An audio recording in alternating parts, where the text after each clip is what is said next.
Por favor, acompáñenme por favor al libro de los Salmos, capítulo 5, por favor. Libro de los Salmos, capítulo 5. Vamos a estar leyendo el versículo, capítulo 5, versículo 8. Gloria a Dios. ¿Lo tiene, hermano? Dice así la palabra del Señor: guíame, Jehová, en tu justicia, a causa de mis enemigos.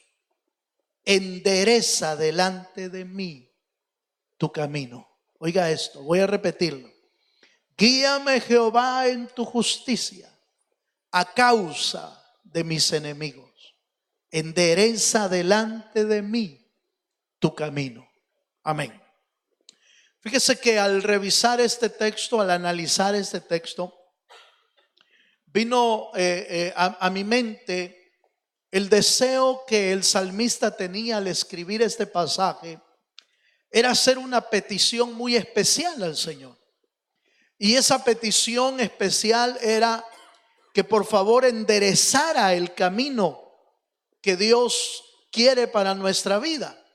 Y eso me llamó la atención porque si está pidiendo que enderezcamos el camino, que Dios enderece su camino, entonces hay alguien que lo tuerce.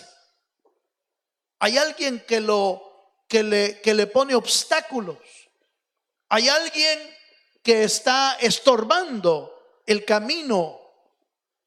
Y por eso la petición del salmista es: Señor, endereza tu camino, le dice, endereza delante de mí tu camino.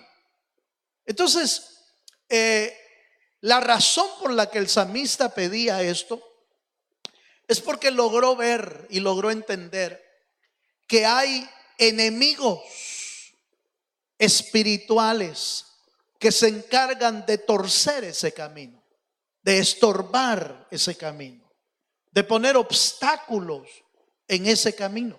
Por eso el salmista dice: a causa de mis enemigos, que mis enemigos espirituales son los mismos enemigos de Dios. Porque desde el día que usted y yo nos convertimos a Cristo, nos soltaron la cadena que el diablo tenía sobre nosotros.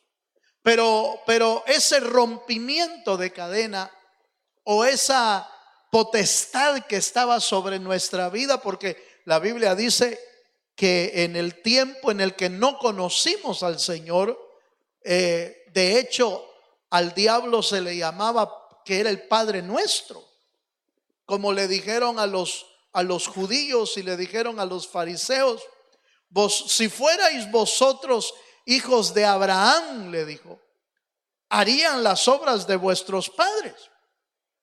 Pero como vuestro padre es el diablo, les dijo, las obras del diablo hacéis. Y aunque suena un poco fuerte, en realidad, si Dios no es nuestro padre o no era nuestro padre, entonces ¿quién era nuestro padre? El diablo. Si Dios no nos había hecho nacer de nuevo, entonces le pertenecíamos al enemigo. Entonces, al romper Dios con el nuevo nacimiento, al romper Dios esa potestad, el diablo se ha encargado de perseguirnos, se ha encargado de seguirnos y estorbar el camino que el Señor tiene para nosotros. Y es importante que usted y yo sepamos qué enemigos son los que estorban nuestro camino.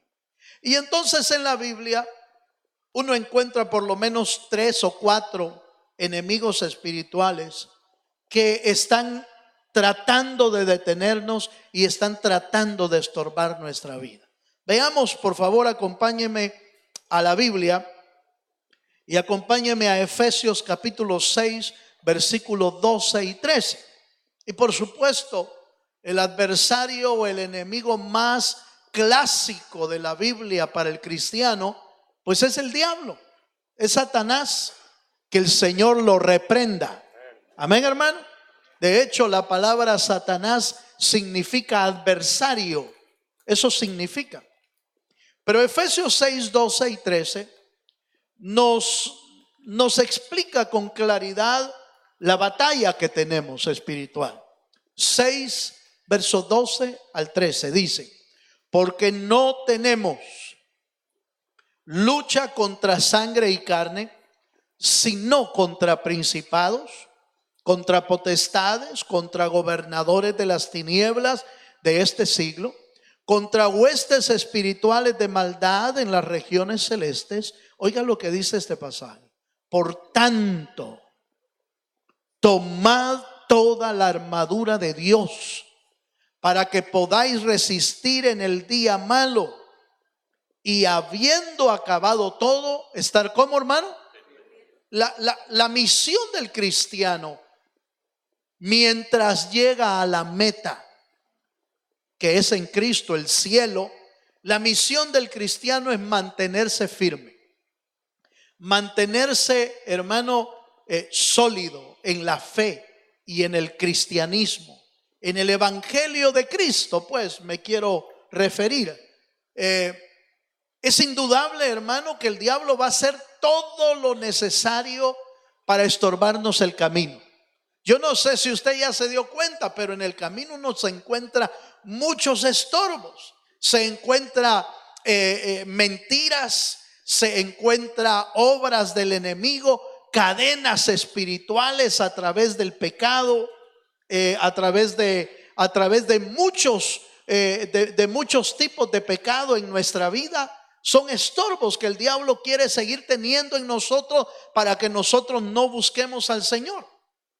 A veces no son meramente pecados de ese tipo como drogas o otras cosas. A veces, fíjese, hermano, que las cadenas que el diablo ha puesto son argumentos y pensamientos del diablo que están enraizados en nuestra mente y que no las podemos sacar de nuestra cabeza. Y al no poderla sacar, entonces el enemigo logra estorbar nuestro camino.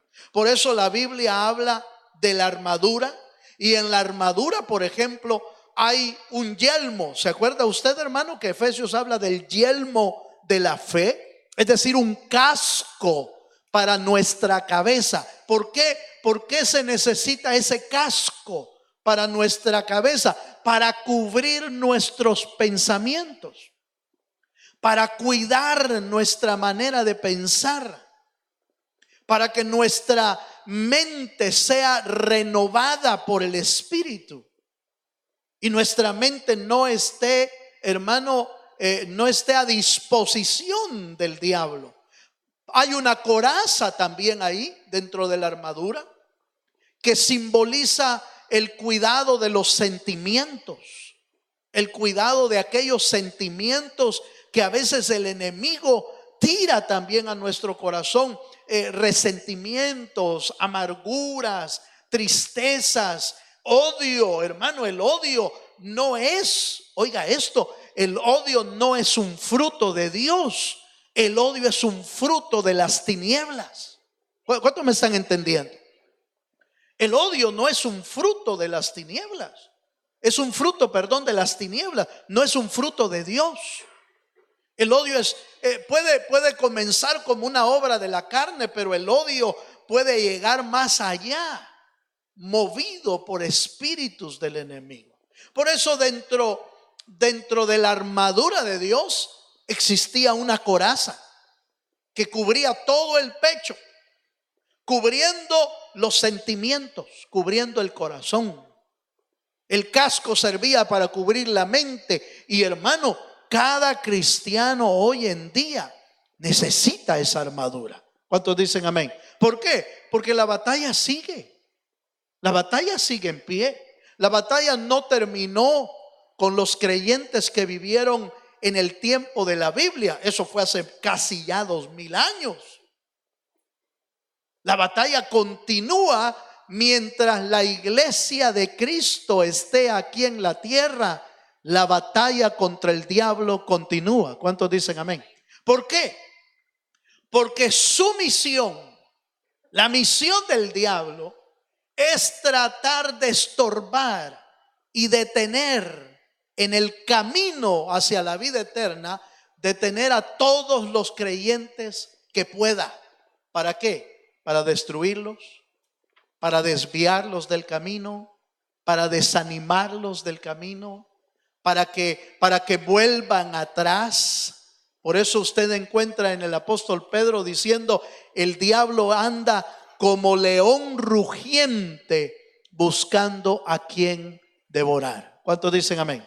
Entonces yo quiero que usted vea, el primer enemigo es obvio, hermano, es el diablo, pero el diablo no es una figura mística, no es una figura de cuento de hadas, no es una figura como lo presentaba la lotería, de rojo, aleluya, y de cola puntiaguda. No, ese no es el diablo, hermano, ese no es. No es un ser ficticio, no. El diablo es una potestad que gobierna en los ambientes espirituales y que tiene tal poder que puede gobernar inclusive ciudades enteras, con sus gobernadores, con sus huestes de maldad. Estoy hablando espiritualmente, porque Efesios 6 dijimos que nuestra lucha no es contra carne ni sangre, sino contra potestades, gobernadores, huestes de maldad. ¿Sabía usted que hay ciudades como, por ejemplo, Las Vegas? ¿Sabe usted cómo le llaman a Las Vegas, hermano? La ciudad del pecado. ¿Por qué le llamarán así? Porque eso es lo que se mueve en el ambiente, eso es lo que se mueve. Se mueve apuestas, se mueven drogas, se mueve sexualidad, se mueve esto y lo otro. La ciudad del pecado. Y uno dice: ahí va mucha gente a celebrar. Pero cuidado, ¿quién gobernará sobre esa ciudad? Depende de lo que se mueve en una ciudad, refleja la influencia o la potestad del enemigo sobre ese lugar. Ahora, ¿qué nos aconseja la palabra entonces a nosotros? Que nos vistamos de la armadura de Dios. ¿Cuántos dicen amén? Vaya conmigo a Colosenses capítulo 2, versos 14 y 15. Y ahí encontramos que esta batalla que usted y yo estamos librando contra el enemigo, contra el diablo, ya fue vencida por el Señor Jesucristo. Y en ese pasaje de Colosenses nos da ciertas herramientas, oiga esto, herramientas para poder detener la influencia del enemigo sobre nuestra vida.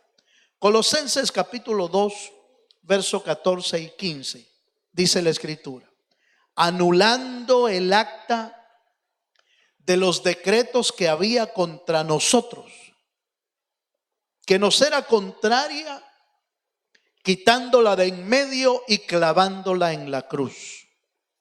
Y despojando, oiga esto, y despojando a los principados y a las potestades. ¿Contra quién es nuestra lucha, hermano? Contra potestades, contra principados. Pero en este texto dice: y despojando, el verso 15, y despojando a los principados y a las potestades, los exhibió públicamente, triunfando sobre ellos. ¿A dónde? En la cruz. ¿De quién está hablando aquí entonces? Está hablando de la obra de victoria que Cristo Jesús realizó en la cruz del Calvario. Y en ese acto de victoria, logró hacer tres operaciones importantes. Anuló nuestros pecados, número 1. Número 2, despojó a los principados y a las potestades. Y 3, triunfó sobre ellos en la cruz. ¿Cuántos dicen amén? Estas tres verdades deben ser verdades que están bien, pero bien claras en nuestro corazón. ¿Para qué? Para que el diablo no tome ventaja sobre nosotros. Por ejemplo, la Biblia dice que el Señor anuló el acta de los decretos. ¿A qué se refiere eso? Anuló todos los pecados que estaban sobre nuestra vida. Anuló los decretos contrarios. Todos los pecados han sido perdonados por Cristo a nuestra vida. Si usted y yo lo creemos. ¿Cuántos dicen amén? Entonces, si usted y yo creemos esa verdad, hermano, el diablo no va a poder influenciar sobre nosotros, por ejemplo, acusándonos, señalándonos, diciéndonos, ¿y tú quién eres? Si quizás ni hijo de Dios eres. Momento. Si usted ya sabe que Cristo le perdonó sus pecados, usted sabe quién es en Cristo Jesús. ¿Cuántos me están entendiendo? Entonces, hermano, el diablo no va a poder tener autoridad sobre nosotros.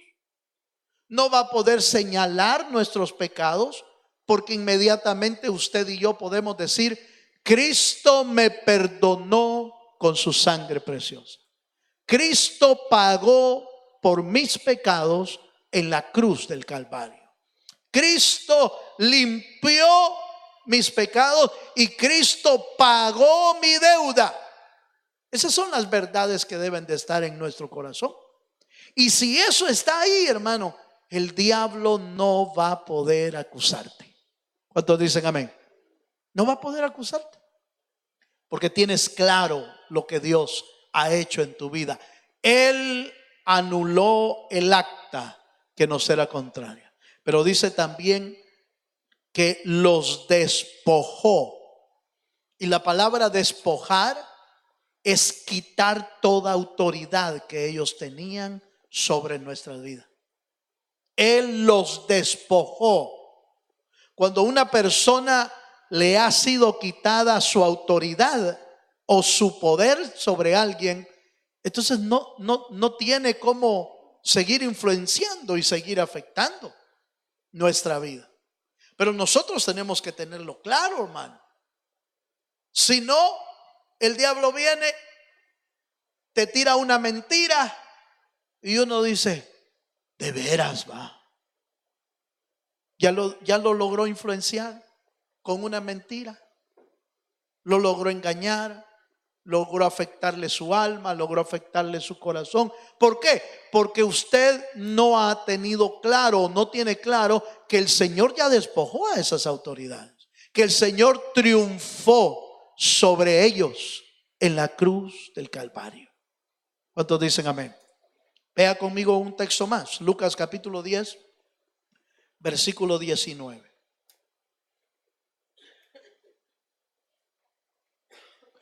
Lucas capítulo 10, versículo 19. Mire lo que dice ahí este texto. Dice: he aquí os doy potestad. Está hablando el Señor. Dice: he aquí os doy potestad de hollar serpientes y escorpiones, y sobre toda fuerza del enemigo. ¿Y qué dice, hermano? Y nada. Diga conmigo: nada. No, pero dígalo bien, hermano. Nada. Porque suena como que, pues, tal vez, vea, quizá, primero Dios. No.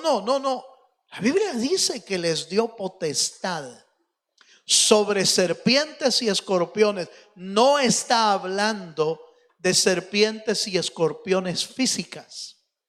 Está hablando de serpientes y escorpiones espirituales, figuras de espíritus y de demonios. Y sobre toda fuerza del mal, sobre toda obra del mal, y nada nos podrá dañar. Esa convicción, esa fe, esa certeza, esa seguridad debe de estar en nuestra mente y en nuestro corazón. Debemos estar seguros, hermano, que el que tiene a Cristo está guardado por la mano poderosa del Señor. En cuanto a las cosas espirituales, en cuanto a la obra del enemigo que quiere hacer sobre nosotros. Bueno, sigamos un poquito más. Vayamos un poquito más. Acompáñenme a Primera de Juan, capítulo 2, verso 15 al 17. Resulta que en este camino, pues no solo el diablo es nuestro enemigo, sino también todo el armamento que el diablo usa a través del mundo. A través del mundo, el diablo influye también en nuestra vida para detenernos y estorbar nuestro camino. Primera de Juan, capítulo 2, verso 15 al 17. Ahí estamos, hermano.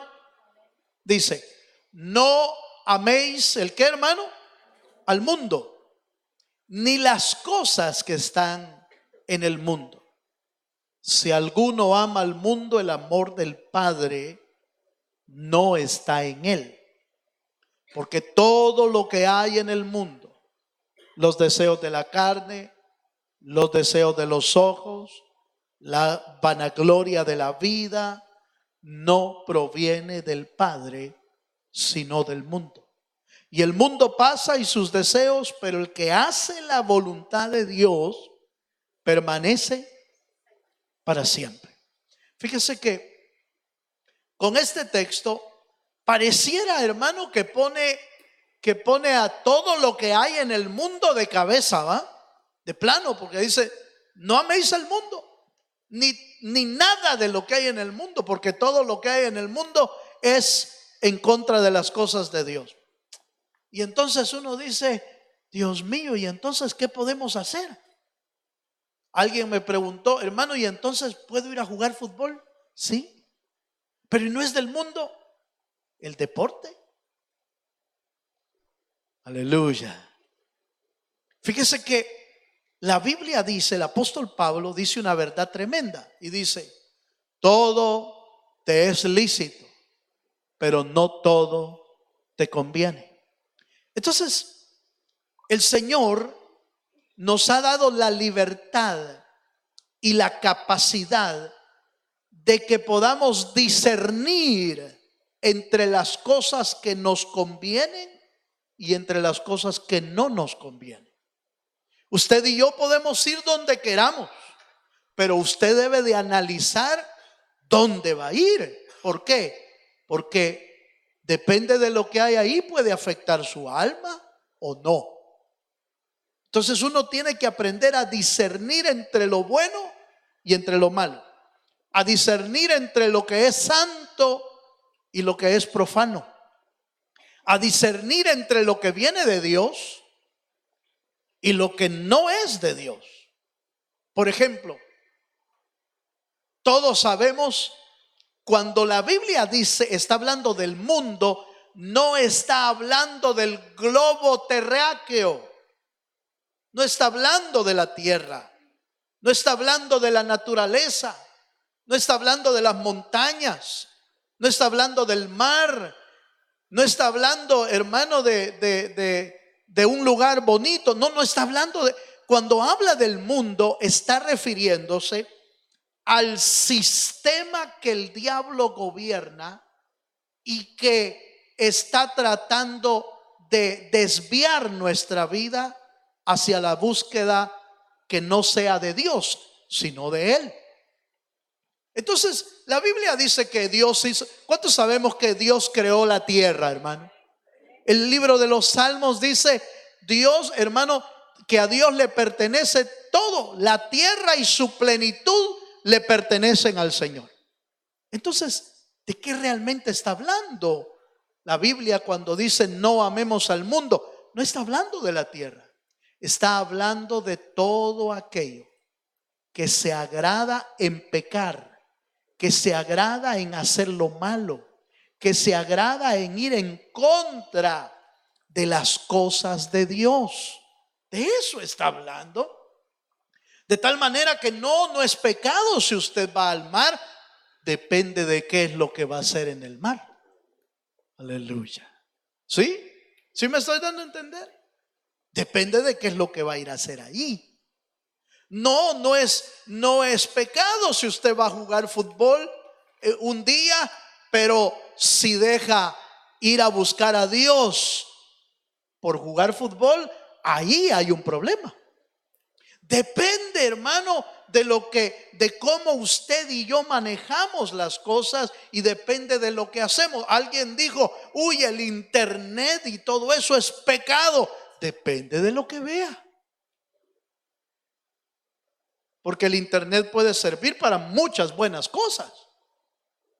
Por ejemplo, sirve para llevar este mensaje a otras personas que no están aquí. Sirve para guardar en video los mensajes, para guardar la alabanza, y que lo puedan ver hasta el otro lado del mundo, si es posible. Sirve para eso.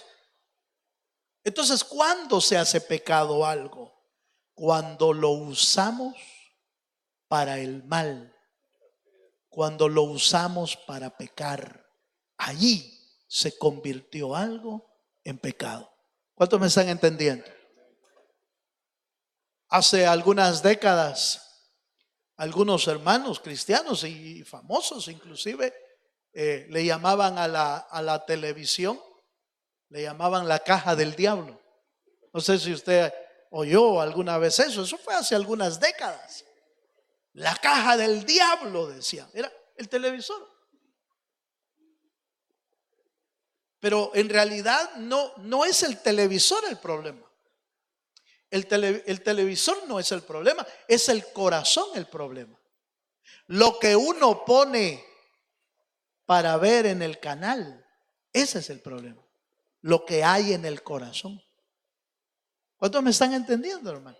Entonces, a eso se refiere la Biblia cuando está hablando del mundo y sus deseos. Todas esas herramientas que el diablo usa para tratar de hacernos caer en el pecado. Esas son las que no debemos amar y tampoco desear en nuestro corazón. Pero ¿cómo vencemos el mundo? Fíjese que la Biblia nos da una respuesta. Y si usted me acompaña a Primera de Juan, capítulo 5, versos 4 y 5, se va a dar cuenta que para vencer eso está la fe, que es lo que dice la palabra. La fe es lo que nos da la victoria sobre las cosas del mundo. Primera de Juan, capítulo 5, versos 4 y 5.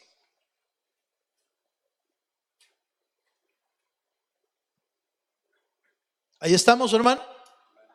Dice así la escritura: porque todo lo que es nacido de Dios, ¿cuántos son nacidos de Dios? Vence al mundo. Y esta es la victoria que ha vencido al mundo: nuestra fe. ¿Quién es el que vence al mundo sino el que cree que Jesús es el Hijo de Dios? Entonces fíjese que la victoria sobre el mundo, sobre los deseos, es realmente lo que nosotros creemos.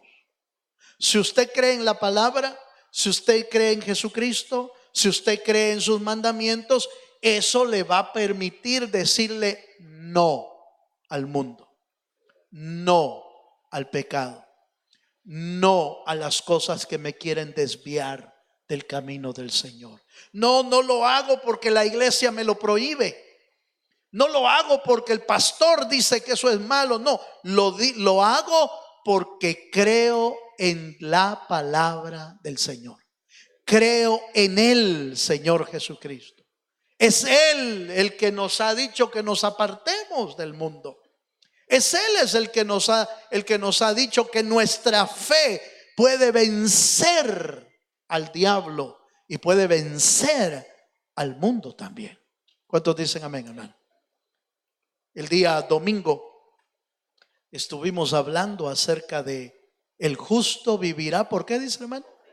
Por la fe. Y cuando el Señor Jesucristo venga, dice entonces, el justo vivirá por la fe también. Es lo que dice Hebreos. Entonces fíjese que la fe es la clave de nuestra vida espiritual en todo. La fe que nosotros tengamos. La fe va a permitir que los dardos que el diablo tire a nuestra mente van a ser apagados. La fe es la que va a permitir que todo lo que el mundo trate de desviarnos pueda ser vencido a través de la fe en Cristo Jesús. Amén, amados. Bueno, sigamos un poquito más para ir avanzando en nuestro tema y que el Señor nos ayude a ir haciendo una conclusión. Acompáñenme por favor a Gálatas capítulo 5, versículo 16. Veamos un poco rápido el tercer enemigo. Ya hablamos un poco del diablo, que el Señor lo reprenda. Ya hablamos un poco acerca del mundo, de los deseos, de todas las herramientas que el diablo pone a nuestra disposición para hacer lo malo. Pero Gálatas capítulo 5, versículo 16, dice así la escritura: digo pues, andad en el espíritu y no satisfagáis los deseos de la carne.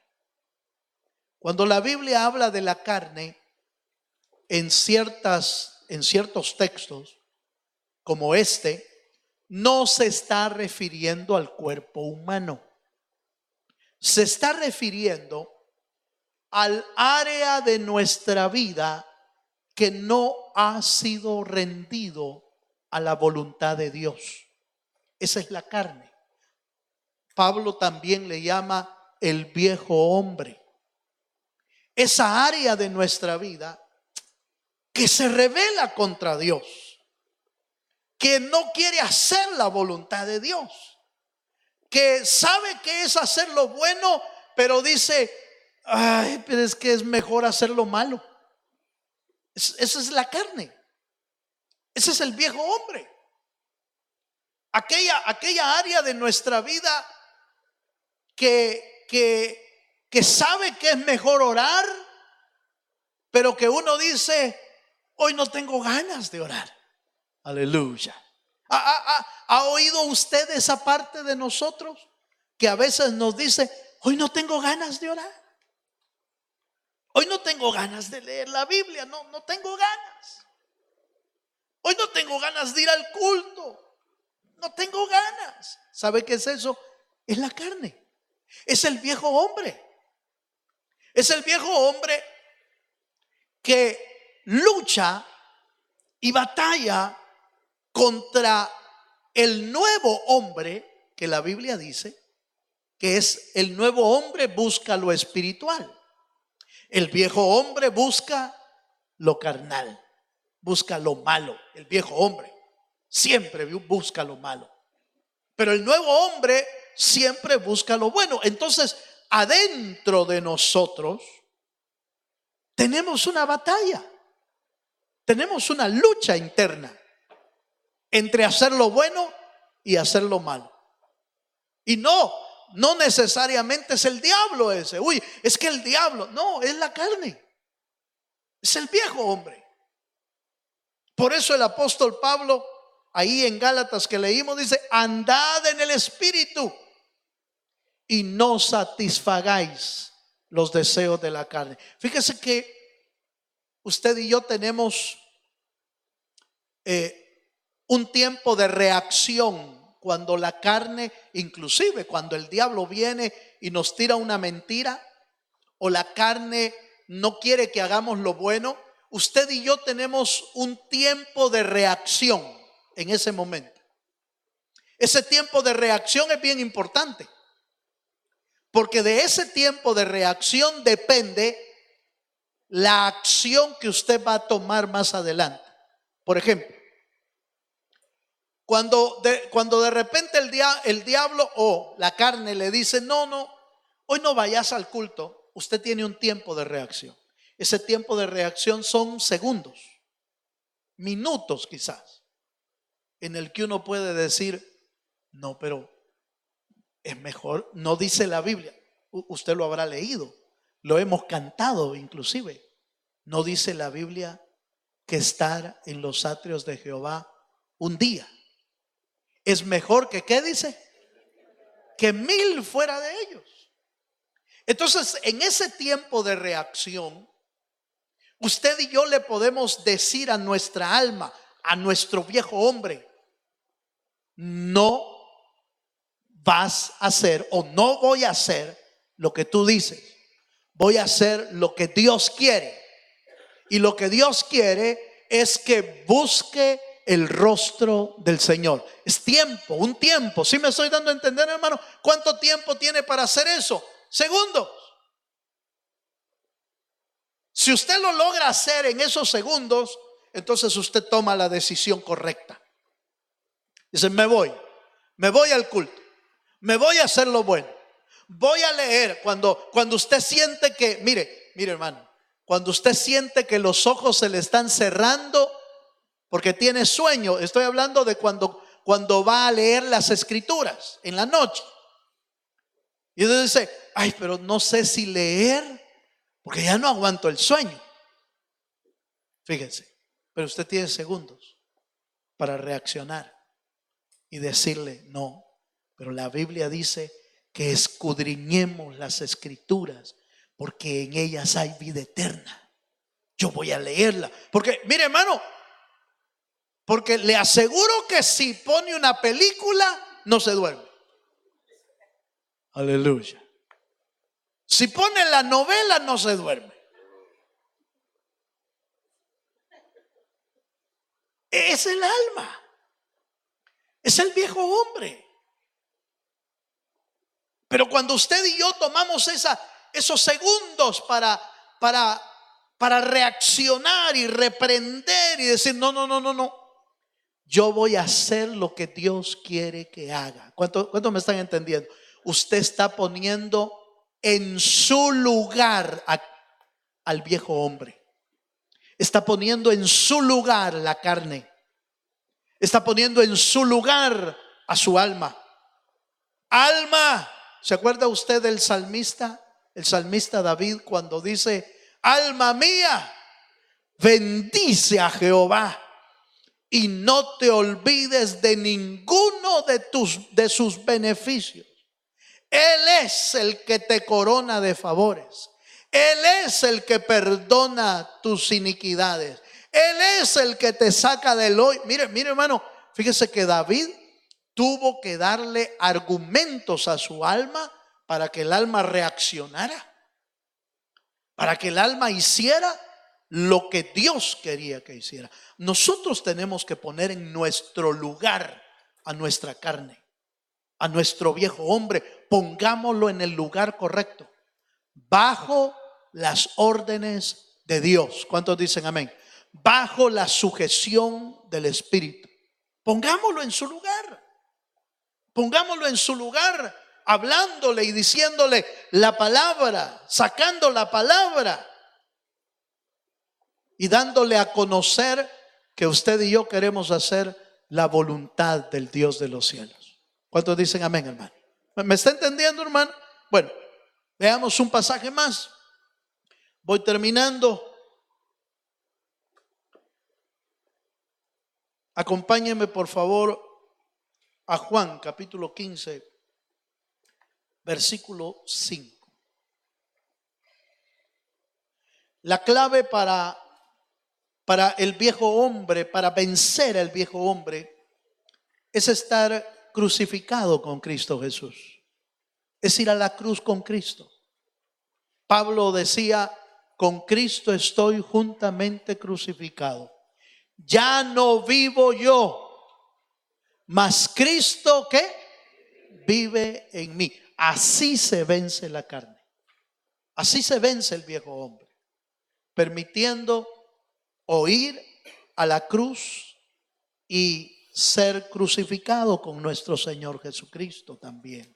De hecho, Él ya lo hizo.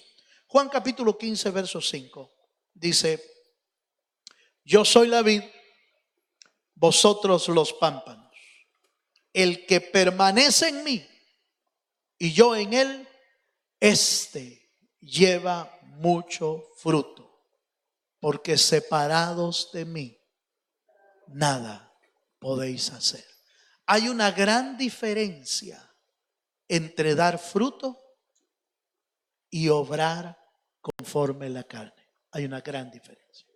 La gran diferencia es que las obras de la carne se producen cuando estamos separados de Cristo. Pero cuando estamos unidos a Cristo, nuestra vida va a empezar a dar frutos. Y da frutos según el Espíritu de Dios. Cuando estamos separados, damos obras de la carne. Gálatas habla de 18 obras de la carne. Pleitos, envidias, celos, fornicación, lujuria, de todo. Cuando estamos separados de Cristo. Pero cuando estamos unidos a Cristo, damos frutos, no obras de la carne, damos frutos. Los frutos, la Biblia dice paz, amor, benignidad, paciencia, templanza, ¿qué más? Gozo. Mire, qué lindo seríamos, hermano, con todos los frutos del Espíritu dentro. Seríamos tremendos cristianos. Pero con uno que vayamos dando. Otro tiempo. Otro tiempo, ¿verdad? Pero dando frutos. Porque estamos cerca del Señor. ¿Cuántos dicen amén? ¿Cómo se vence las obras de la carne? Crucificados con Cristo. ¿Y cómo se da frutos? Unidos al Señor, unidos a Cristo, vamos a dar frutos. Y frutos eternos para el Señor. Pongámonos de pie, hermano, ya terminé yo. Quiero cerrar invitándole esta noche a que le digamos al Señor, hermano, ¿ha sentido usted los estorbos en el camino? ¿Ha sentido usted los ataques del enemigo tratando de que usted no avance en el reino espiritual? ¿Ha sentido usted cómo el diablo ha querido detenerlo, desanimarlo, afligirlo, cambiarlo de rumbo para que no alcance la meta que el Señor nos ha propuesto? La meta que es en Cristo Jesús. Si usted ha sentido todos esos ataques y estorbos y obstáculos, ¿por qué no decirle al Señor lo que decía el salmista? El salmista que leímos al principio: guíame, Jehová, en tu justicia a causa de mis enemigos, y endereza delante de mí tu camino. Es la manera de no perdernos en el camino, de no desviarnos del camino. Cerramos nuestros ojos al Señor. Aleluya. En el nombre de Jesús. Si usted y yo queremos decirle al Señor: Señor, guíame, ¿por qué no se viene adelante conmigo?